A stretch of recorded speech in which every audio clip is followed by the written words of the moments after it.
Oke, hello everyone, welcome to Analysis dan update lagi seputar koin kripto. Dan di video kali ini kita akan bahas salah satu altcoin yang teman-teman nih banyak banget request lewat kolom komen pada beberapa postingan video saya sebelumnya. Dan untuk altcoinnya sendiri sesuai yang bisa kalian lihat adalah Virtual Protocol atau dengan tickernya yaitu virtual, teman-teman.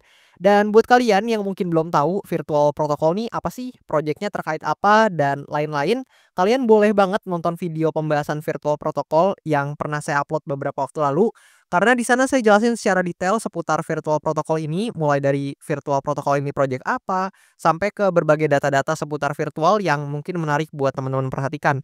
Dan setelah itu kalian boleh banget buat mampir lagi ke video yang sekarang ini.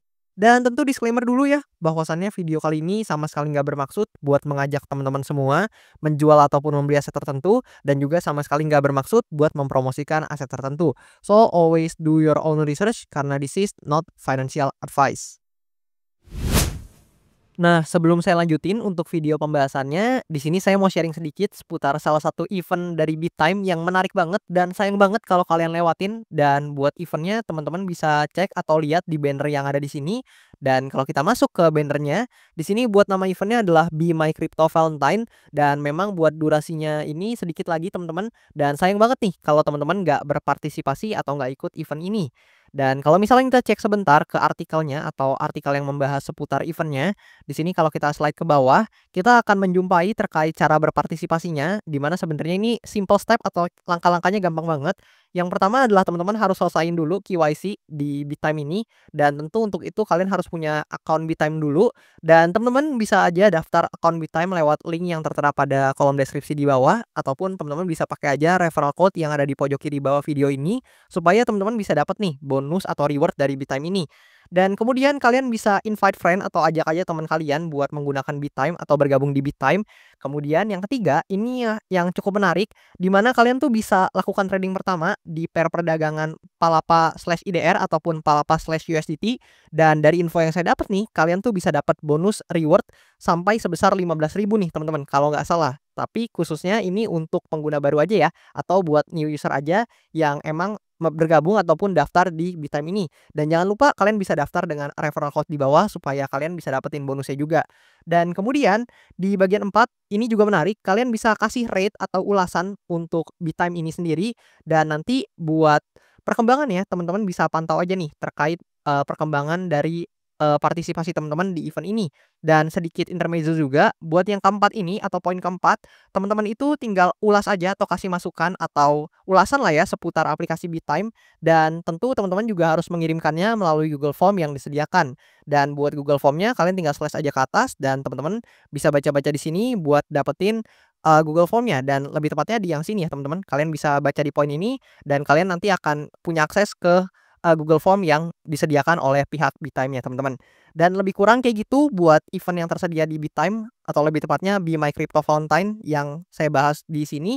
Dan jangan lupa juga BitTime ini nggak cuma ada event ini aja, karena ada event-event lain kayak misalkan event staking buat dapetin airdrop PP secara gratis, atau event launch dropnya, dan event-event lainnya yang bisa teman-teman cek sendiri di BitTime. Dan oke, mari kita lanjut ke video pembahasannya. Nah, pertama-tama kalau misalkan kita cek di coinmarketcap.com, di sini Virtual Protocol atau dengan tickernya yaitu virtual, apabila kita urutin dari segi market cap atau kapitalisasi pasarnya, per video ini saya record, Virtual Protocol menempati posisi atau urutan ke-90 by market cap-nya. Dan tentu data ini kalian bisa cek langsung melalui coinmarketcap.com seperti biasa. Dan kalau misalkan kita coba pindah ke price action atau ke harganya atau charting harganya, di sini kita akan coba lihat bahwasannya Virtual Protocol ini secara price action memang belum terlalu oke ya sebenarnya ya. Kenapa? Karena memang sebenarnya return-nya cenderung negatif teman-teman, yang mana kalau kita coba lihat dari topnya di sini, Virtual Protocol itu udah minus 70% lebih dari topnya hingga ke titik harga yang sekarang. Dan tentu ini akan memberikan return negatif ya, khususnya buat teman-teman yang mungkin belinya di pucuk nih atau di atas-atas, mungkin di sini atau di sini atau di sini teman-teman. Kalian harusnya udah kena drawdown yang lumayan signifikan teman-teman. Dan coba kalian komen siapa aja nih dari kalian yang mungkin nyangkut di Virtual Protocol ini. Dan banyak banget ya sebenarnya yang memang request pembahasan Virtual Protocol ini, mungkin karena ada yang nyangkut dan sebagainya saya nggak tahu, tapi coba kalian komen nih siapa aja yang nyangkut di Virtual Protocol ini. Atau mungkin kalian, sedikit dari sekian persen orang yang mungkin lagi cari opportunity nih, di mana menurut kalian virtual protocol ini sebenarnya projeknya oke kok, tapi karena mungkin memang price action-nya lagi lesu dan buying power ke sini lagi lesu, makanya, price action-nya lagi koreksi dan mungkin kalian lagi cari-cari opportunity nih atau kesempatan buat kembali akumulasi karena kalian melihat projeknya masih cukup oke, namun memang harganya udah, cenderung lebih murah dibandingkan harga-harga ketika masih di titik tinggi ini, teman-teman. Dan kalian yang mana nih teman-teman? Coba komen aja di kolom komentar di bawah dan kita akan coba fokus buat bahas seputar virtual ini dari segi price action-nya dulu kali ya. Di sini dari segi price action-nya memang lagi koreksi cukup signifikan dan seperti yang kalian lihat di sini virtual protocol sangat disayangkan sudah mengakhiri tren bullish-nya teman-teman. Yang mana kalau kita coba lihat nih di sini dia membentuk higher high, higher low dan seterusnya teman-teman. Kalian bisa lihat sendiri lebih kurang kayak gini.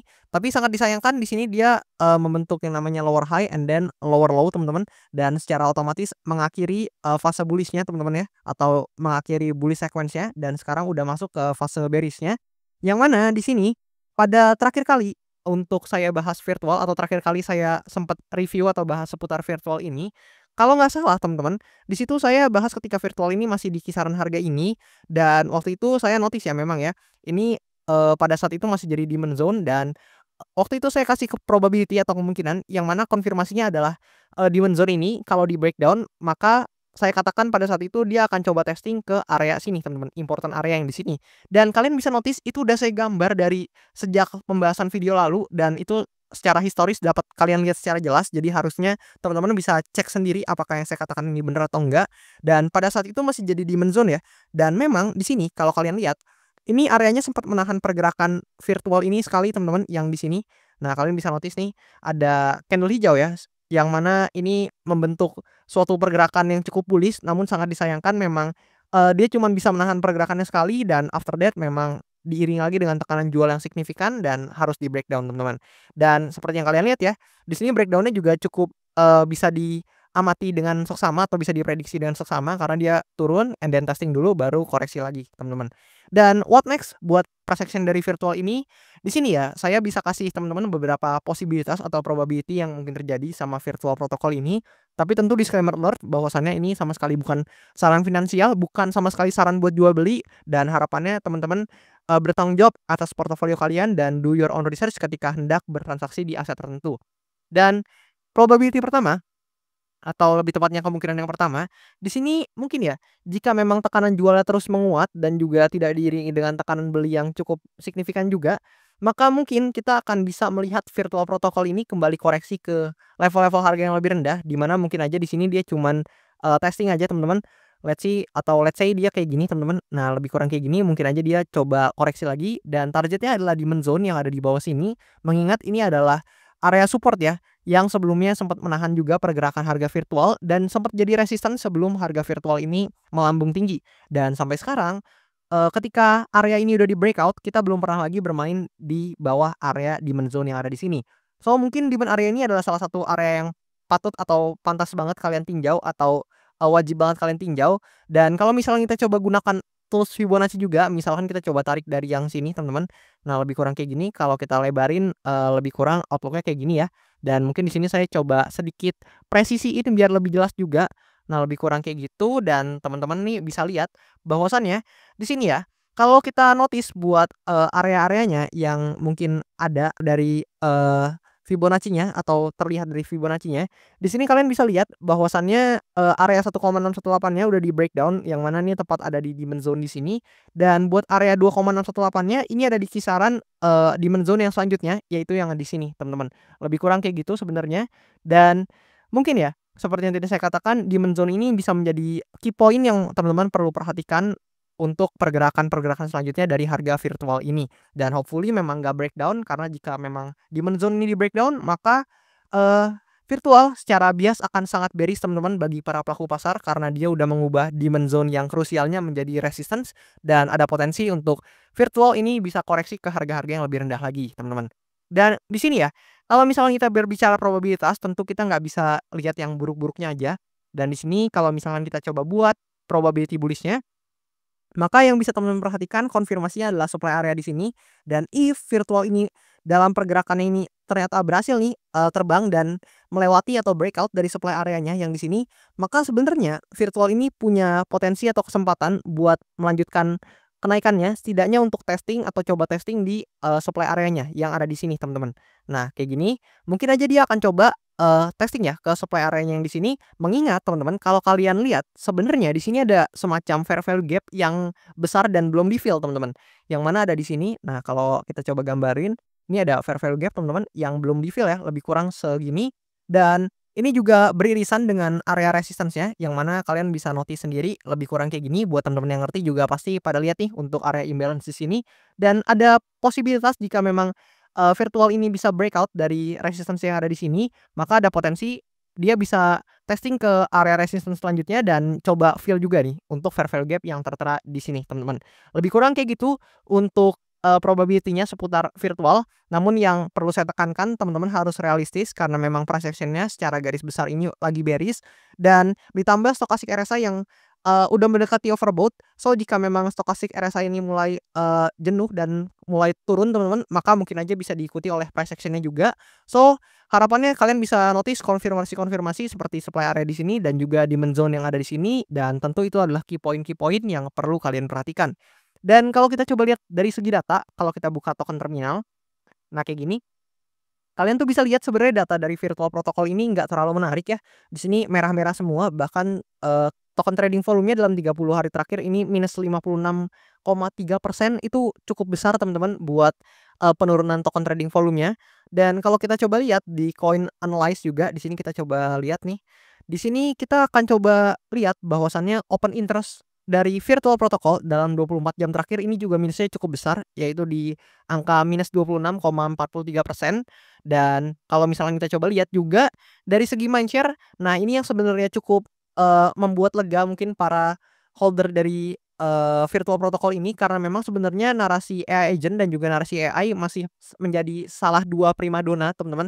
Tapi, kita belum tahu nih atau kita belum lihat untuk narasi-narasi ini bisa kembali membawa bounce back bagi virtual atau bahkan mungkin aja nih virtual memang, udah mencapai topnya di sini dan mungkin akan koreksi ke level-level harga yang lebih rendah lagi dan, akan sulit untuk bouncing. We never know teman-teman, kita nggak pernah tahu dan yang bisa kita lakukan hanyalah mengamati dan menindaklanjuti, posibilitas-posibilitas yang mungkin terjadi.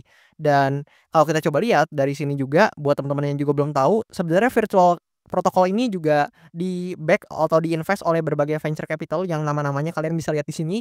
Bahkan ada yang minus juga teman-teman, di sini tercatat minus 30,2% untuk MV Global dan kalian bisa lihat ya, ini untuk venture capital yang berinvestasi di virtual protokol ini. Dan secara analitik, virtual protokol ini juga di Q1 justru tidak memberikan performa yang bagus ya, seperti layaknya di Q1 tahun lalu dan Q4 sebelumnya, yang mana ini gila banget buat, Q4 sebelumnya di tahun 2024. Tapi di Q1 tahun 2025 ini return-nya sangat negatif atau cukup negatif teman-teman, yaitu di angka 69,5% per video ini saya record. Dan let's see, karena bulan Februari ini sebentar lagi selesai, kita akan coba lihat nih, apakah di bulan Februari ini return-nya bisa membaik atau justru malah makin parah teman-teman. Gimana pendapat kalian seputar virtual protokol ini? Boleh banget komen di kolom komentar di bawah. Dan thank you banget buat teman-teman semua yang udah nonton video ini sampai habis dan sampai jumpa di video-video selanjutnya.